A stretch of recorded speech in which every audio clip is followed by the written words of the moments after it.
একটি শহরে করিম নামে এক গরিব যুবক থাকত। সে খুব বেশি টাকা আয় করতে পারত না, কিন্তু তার মন ছিল খুব ভালো। করিম সব সময় চেষ্টা করত মানুষকে সাহায্য করতে।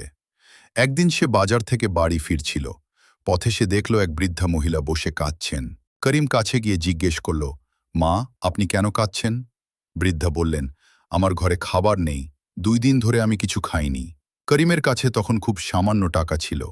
সেই টাকা দিয়ে সে নিজের জন্য খাবার কিনতে চেয়েছিল, কিন্তু বৃদ্ধার কথা শুনে তার মন কেঁদে উঠল। সে ভাবল, আল্লাহর পথে দান করলে আল্লাহ নিশ্চয়ই ভালো কিছু দেবেন।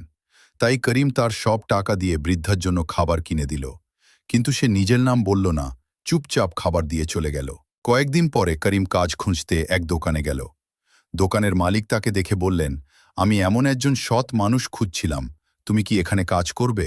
করিম সেই দোকানে কাজ শুরু করল। ধীরে ধীরে তার অবস্থা ভালো হয়ে গেল। একদিন সে জানতে পারল, যাকে সে সাহায্য করেছিল সেই বৃদ্ধা ছিল ওই দোকান মালিকের মা। দোকান মালিক বললেন, আমার মা